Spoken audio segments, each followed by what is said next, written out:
इज्जत चली गई, मिट्टी में मिल गई उसकी इज्जत। किसी का ख्याल है क्या उस पगड़ी का? ड्रामा चल रहा है। ड्रामा जल्दी बंद हो वरना सड़क पे इनकलाब आएगा।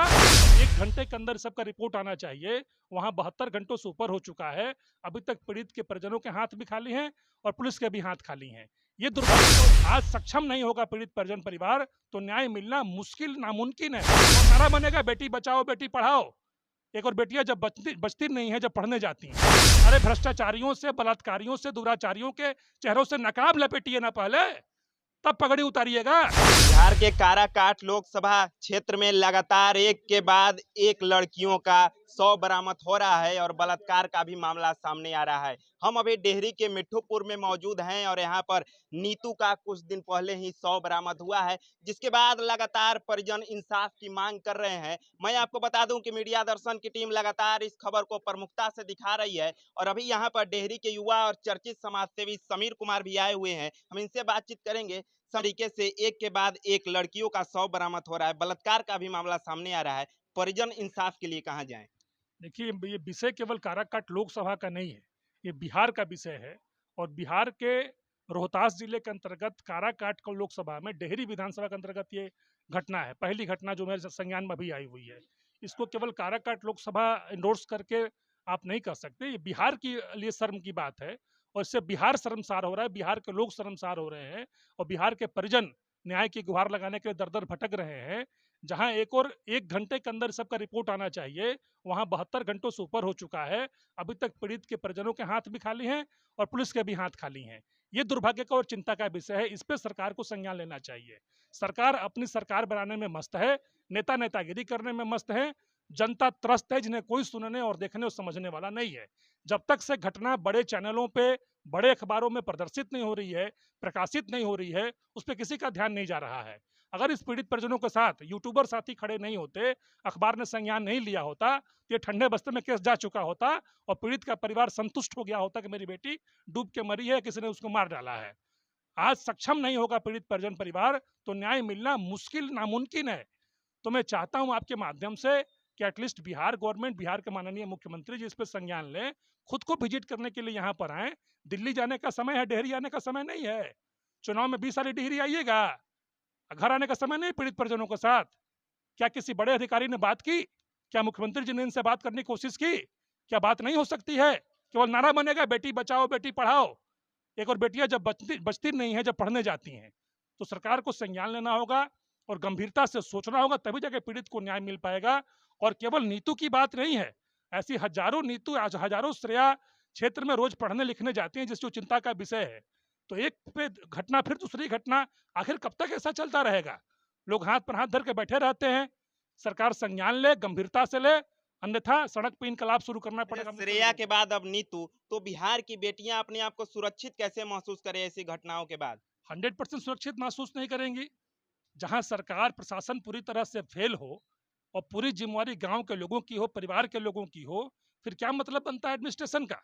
फिर तो कोई घर से बाहर भी नहीं निकले, दिन भर अपने घर में बैठा रहे। तो ऐसी स्थिति में बेटियों को, बेटियों के पिता को बहुत चिंता का विषय है। एक पहले, बहुत पहले कविता पढ़ी जाती थी, बच्चों को पढ़ाई जाती थी कि मछली जल की रानी है, जीवन उसका पानी है, हाथ लगाओगे डर जाएगी और बाहर निकालोगे मर जाएगी। पता नहीं मछली वाली कविता बेटियों पे कैसे लागू हो गई। समाज इतना दूषित हो गया है कि बेटियां जो भी घर से बाहर निकल रही हैं मर जा रही हैं। ये तो मछली वाली हाल बेटियों वाली हो गई है। कब प्रशासन जगेगा, कब समाज जगेगा, कब ऐसे वैसे लोगों पर कार्रवाई होगी? आप समझिए, एक और जहां दुराचारी भ्रष्टाचारी के चेहरे से नकाब हटाने की, नकाब उतारने की कवायद तेज होनी चाहिए, वहां इस राज्य में पगड़ी उतारने की कवायद चल रही है कि हम पगड़ी उतार दिए हैं, राम जी के चरणों में डाल दिए हैं। अरे भ्रष्टाचारियों से, बलात्कारियों से, दुराचारियों के चेहरों से नकाब लपेटिए ना पहले, तब पगड़ी उतारिएगा। एक बाप के पगड़ी तो बेटी की मिल गई, इज्जत चली गई, मिट्टी में मिल गई उसकी इज्जत। किसी का ख्याल है क्या उस पगड़ी का? ड्रामा चल रहा है। ड्रामा जल्दी बंद हो वरना सड़क पे इनकलाब आएगा और गांव के लोग सक्षम है, हम लोग सक्षम है, साथ में जुड़ के भारी आंदोलन करेंगे और 1 दिन के भीतर न्याय मिल जाएगा।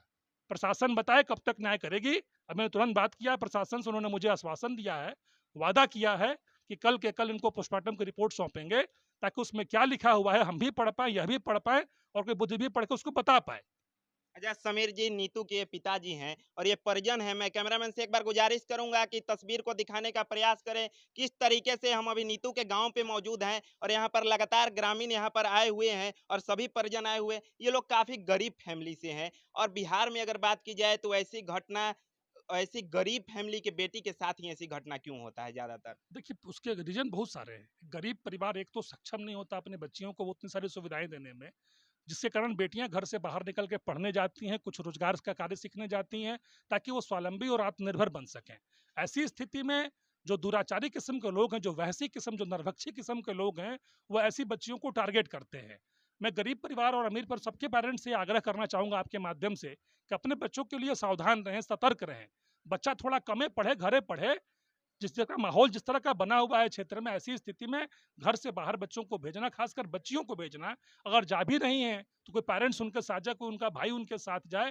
थोड़ा आप भी सतर्क रहें, क्योंकि सावधानी हटी और दुर्घटना घटी, जिसका नतीजा आप दूसरी बार देख रहे हैं।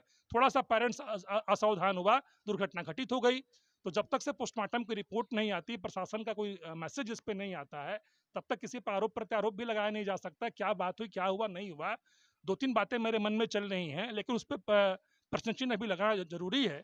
2 दिन का समय माँगा है एडमिनिस्ट्रेशन ने, अगर उस पे नहीं होता है, तो उस विषय पे हम एसपी साहब से भी बात करेंगे और आज मैं 4 बजे डीएम साहब से भी मिलने वाला हूँ। मेरी उनसे बात हुई है, मैं उनसे पूछूँगा कि सर अब तक इतना ढीला प्रशासन क्यों है? जब तक से इनकलाब नहीं हो, आक्रोश नहीं हो, हल्ला-हंगामा नहीं हो, तब तक आप उसके घर नहीं जाएँगे। अभी हंगामा होगा, तुरंत डीएम, तुरंत एसपी, तुरंत आईजी, तुरंत डीआईजी सब पहुँच जाएँगे।